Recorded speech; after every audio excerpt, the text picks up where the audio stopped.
kake tamkar damina wanda bai gudun moro.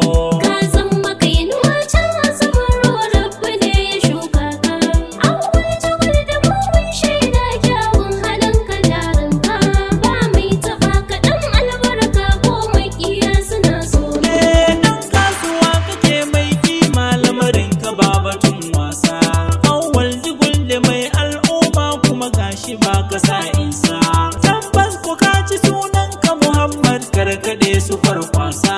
Mai ilimi da kyawu na ɗabi'a kai ke ko cikin taro. Ka san makainuwa can asabaro rabbi ne ya shuka ka.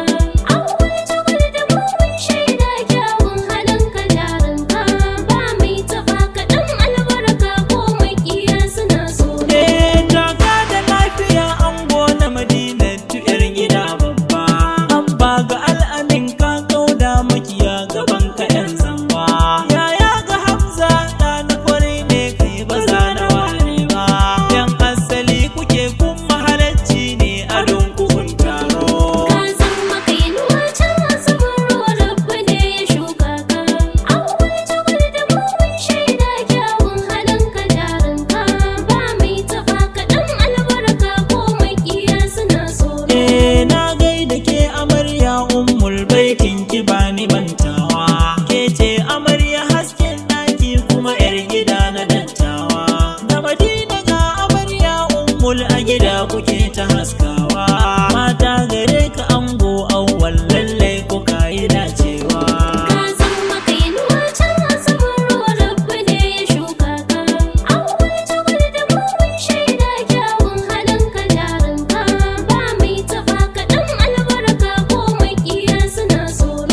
Sannan al'amin Sulaiman zana sa a waƙar nan. Kafin in kare zan sa Abdullah kun ji dan kwarai kenan. Abdulhamid kai ma tilas din sanya naka sunan nan. Yan albarka 'ya'yan Auwal Rabbana ya kare ku. Ka san makainuwa can asabaro rabbi ne ya shuka ka. Auwal Jugulde mu mun shaida kyawun halinka jarinka. Ba mai taɓa ka ɗan albarka ko maƙiya suna so.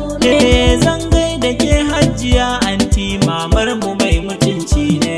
Ke ce mahaifiya gun Auwal mai kyan hali kuce zane. Allah ya ƙara nisan kwana wannan gare ki baiti ne. Mai sanya ja da ke ya faɗi ke baki san gadara ba. Ka san makainuwa can asabaro rabbi ne ya shuka ka. Auwal Jugulde mu mun shaida kyawun halinka jarinka. Ba mai taɓa ka ɗan albarka ko maƙiya suna so. Mai waka Bilya B.y sunana ne ya ɗauki baitinka. Yaronka ne na san baka mantawa da ni ba sashinka. Sashenka ko me